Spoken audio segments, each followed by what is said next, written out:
Horror Story। Nitin की वो आखिरी ब्लॉगिंग। शहर से कुछ दूर एक घना जंगल था जिसे स्थानीय लोग खामोश वन कहते थे। वहाँ के बारे में मशहूर था कि जो भी सूरज ढलने के बाद वहाँ गया वह कभी वापस नहीं लौटा। अगर कोई लौटा भी तो वह अपनी याददाश्त खो चुका था।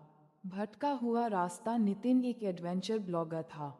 वह अपनी बाइक से सफ़र कर रहा था कि तभी शॉर्टकट लेने के चक्कर में वह उस जंगल के रास्ते पर निकल गया। शाम के 6:30 बज रहे थे।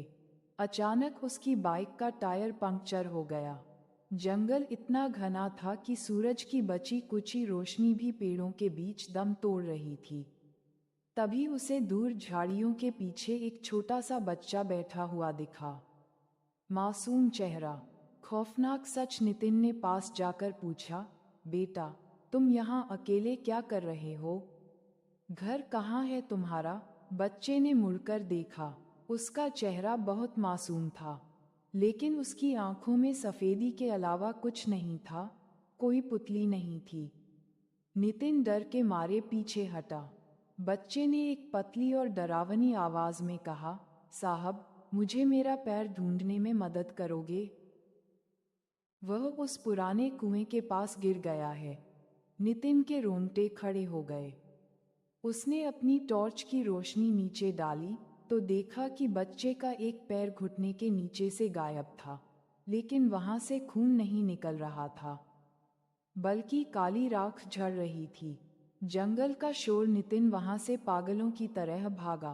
भागते भागते उसे महसूस हुआ कि पूरा जंगल अब जाग चुका था। पेड़ों की टहनियां उसे पकड़ने की कोशिश कर रही थीं। उसे अपने चारों तरफ सैकड़ों लोगों के रोने और चीखने की आवाजें सुनाई देने लगीं। तभी उसे सामने एक बूढ़ा आदमी लकड़ियां काटता हुआ दिखा। नितिन ने राहत की सांस ली और मदद के लिए चिल्लाया।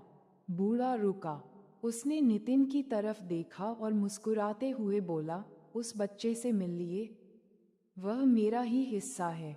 हम सब यहाँ टुकड़ों में बटे हुए हैं।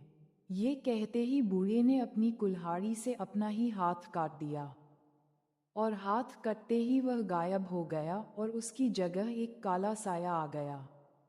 सुबह का सन्नाटा। अगली सुबह कुछ गांव वालों को नितिन जंगल के किनारे बेहोश मिला। जब उसे होश आया तो वह कुछ बोल नहीं पा रहा था। वह बस बार बार अपने पैरों की तरफ देख रहा था। डॉक्टरों ने जब जांच की तो हैरान रह गए। नितिन के जूते के अंदर उसके पैरों के निशान गायब थे, और वहां पुराने सड़े हुए पत्तों के निशान छप गए थे, जैसे वह इंसान नहीं बल्कि कोई बरसों पुरानी लाश हो। आज भी नितिन उस जंगल की तरफ देखकर बस एक ही बात बुदबुदाता है। वो अब भी अपना पैर ढूंढ रहा है।